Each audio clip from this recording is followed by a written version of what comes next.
All right. So I have no idea where this is going. Nope. Okay, well, we should come up with some kind of plan. Or do we basically want the theme of these Sunday videos to be, hey, friends?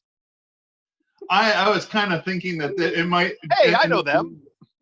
I was thinking that at some point in time it might become that. But yes, we should vaguely talk about Divine Mercy. We should probably talk something besides the fact that we suggested that maybe we could put a Waldo in one of the numerous Divine Mercies around church as an Easter egg. we should maybe just write in like the rays a little small, you know. We should definitely throw in a plug for the Divine Mercy chaplet. By the way, if you haven't started doing it by now, it is too late. It is too late. No. See, I talked about that in what will be Saturday's episode. What's that? I talked about that in Saturday's episode. Ah, okay. You have, if you've missed the novena, you have two options. One, just do it starting on the Feast of Divine Mercy. Okay. Because, again, it's not like God doesn't hear your prayers if you don't do it within the time frame between, Good Friday and Easter Saturday. Yes, realistically, you could do the Divine Mercy novena anytime really you wanted to. It's just like God does hear Divine Mercy chaplets that are offered at a time other than 3 p.m. He really does. Serious? Because it's always 3 p.m. somewhere. Okay. Yeah, when it's 2:47, it's 3 p.m. somewhere.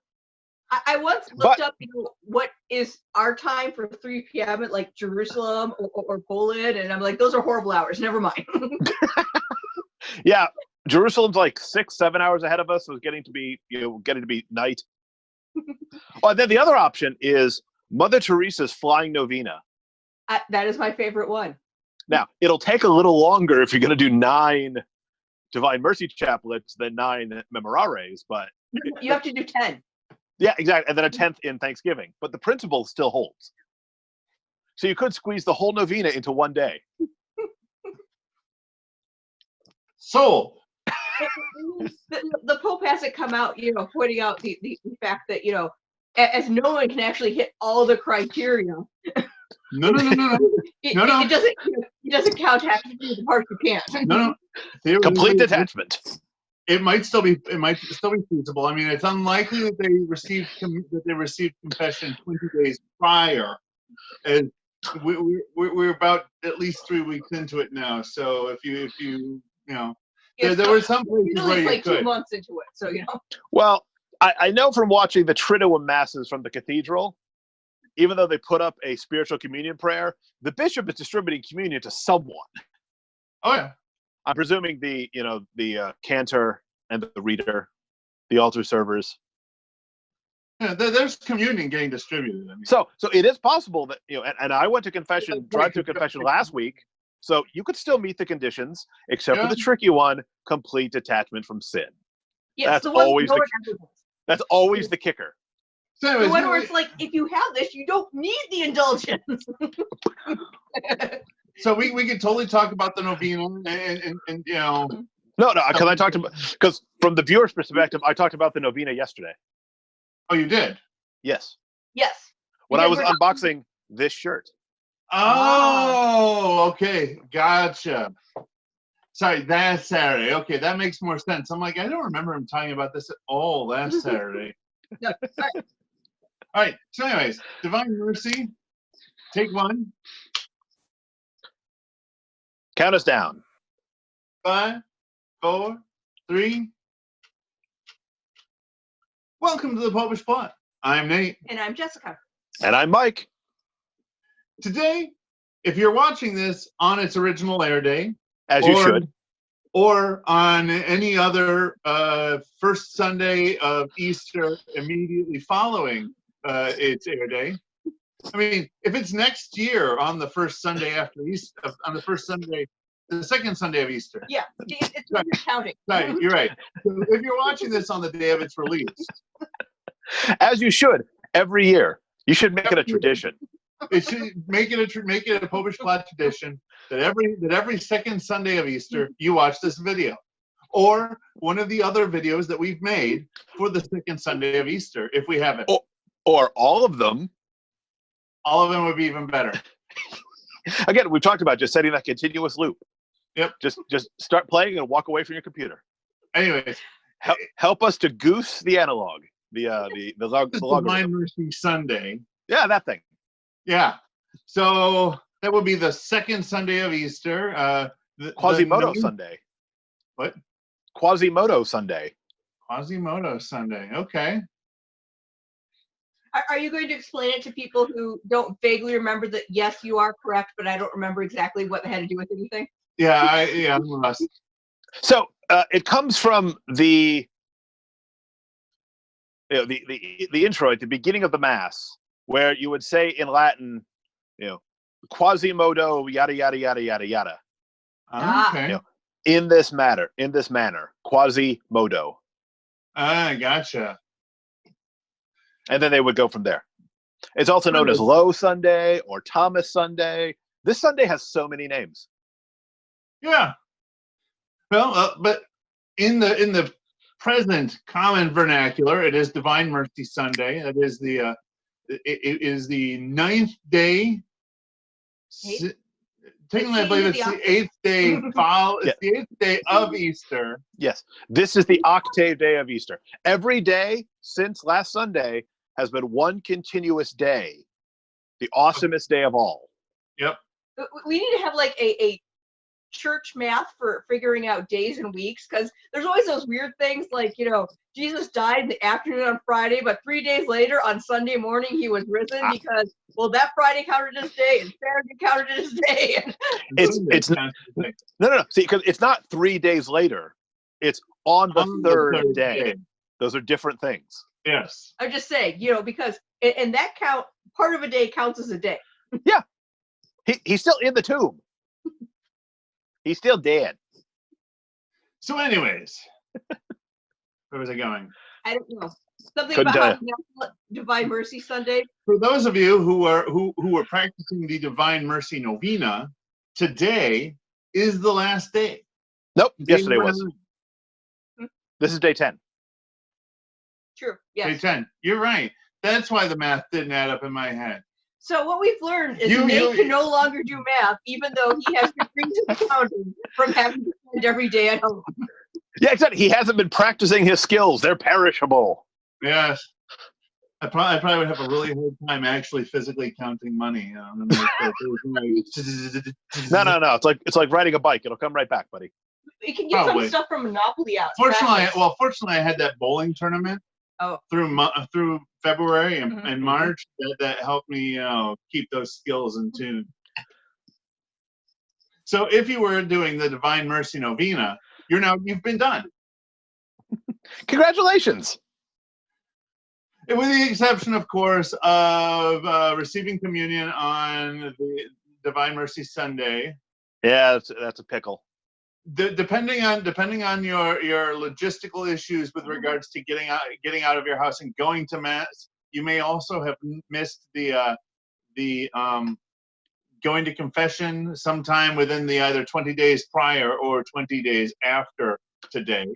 Though I have found it's easier to find drive-through confession than it is to find an illicit underground Mass. That seems reasonable. I can understand why that one would be easier to find. Mm-hmm. Yes. And plus, all these things are only for the indulgence, which I'm sure if, the Pope hears enough about it, will have a thing noting that, all the rules have the exception of, unless it's physically impossible for you to do this. Yes. And realistically, at that point, we're getting just a little legalistic into it. I mean, well, no, but let's think about what the Pope in his wisdom said about confession, because as soon as churches started closing, one of the first things people said was, well, ought not we still go to confession before Easter? Or what do we do? And he very reasonably said, just follow canon law. If you can't get to confession, make an act of contrition to God. God will forgive you. And then, as soon as you are able, go to confession. So Yeah. so pray the novena, detach yourself from sin, and then as soon as it's reasonable, go to mass and confession, preferably not in that order. Yes. No, that's absolutely correct. And besides, even still, with the Divine Mercy Novena, you always run, for the indulgence at least, for the purpose of the indulgence at least, or any indulgence for that matter, you always run into the sticky bit of complete detachment from sin. Because realistically, if you can manage complete detachment from sin, you're probably all right on the indulgence front. It's one of those tricky things because I think you just need complete detachment from sin at that moment, but you still have all of the temporal punishment due your previous attachment to sin. So it is still, the indulgence is still good. Fair enough. I can see that. Again, because the indulgence doesn't forgive you of anything. It's just paying for the temporal punishment. Yeah. Now, okay, maybe I just hang out with the wrong crowd. I don't know a lot of people who are completely detached from sin. Well, that's because they wouldn't hang out with people like us. You do hang out with the wrong crowd, but I hang out with my sort. But yes, and there's also the fact that as almost every one of us would probably only get the partial indulgence, technically just spending the time in praying also equals a partial indulgence. Again, that's what I bank on every day. In part of my morning offering, I ask for the accumulation of indulgences. So when I'm praying before a crucifix, when I'm doing all the little things, it's not going to happen. Get a plenary indulgence. So I just keep stocking up little partials. Are you going to just, like, when you're really old, just read through the Bible and be like, okay, for every hour it says that equals, so if I read the Bible for like 10 hours straight. No, well, I don't know that you've got to read the Bible for at least half an hour. I don't think it's cumulative. Like you can clock 2 an hour. I think it might be from when you get started. So theoretically, you could read a half hour, take the rest of the half hour off, then start the next half hour. Except, again, if God sees what you're doing, God sees what you're doing. Well, realistically, with all of these things, we run into the issue of legalisticness. Yeah, which we love. If we get too legalistic about it, where none of these things will profit you. But what would be the best way of going about doing it would be to go and do all these things, like as if you weren't trying to get the indulgences at all. There you go.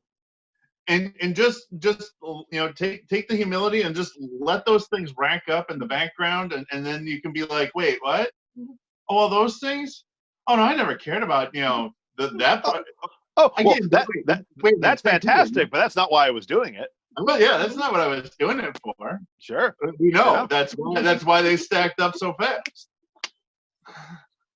Yeah, so what you should do is just read the Bible for 10 hours if you're the sort of person who can sit and read for 10 hours, and that itself will do you a lot of good, even if it doesn't accumulate 20 partial indulgences. Well, and something like that. It's sort of like the whole argument with why do you bother praying? Mm-hmm. It's not like God's going to change. God's not going to change because you prayed. God is perfect. He cannot change, but I'll change. Exactly. Mm-hmm. Mm-hmm. Well, plus, again, we are, every single one of us, whether we pray the Divine Mercy Chaplet or don't, whether we are really scrupulous about acquiring indulgences or not, every single one of us is in desperate need of the Divine Mercy. That's right. And it's having did the Divine Mercy for every day for all of Lent, it's one of those prayers that will really kind of sort of, You can say it in your sleep after a certain point because it can be the same phrase. What was I saying in my sleep? No. Oh, okay, good. That would have been weird. Again, it's like what St. Jose Marie in a bad way, just It would be weird if you said the first half and then stopped and got angry that I didn't do the second half. No, because the You in My Dreams would follow along with perfect timing. Dream just does all the replies. With perfect timing, you know. Yeah, absolutely. With just the right cadence. Yeah. Mm-hmm.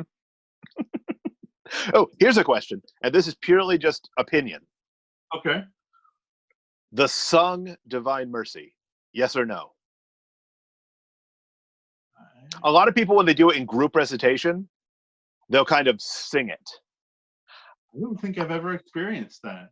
I'm not a fan. I could imagine why you wouldn't be. Like So much repetition. It kind of depends on how they're singing it, because I've been to ones where everyone sings it and it's beautiful and it's lovely, and I've been to ones where it kind of gets to a bit where it's like, this is a weird chant and I feel like I should, leave this room.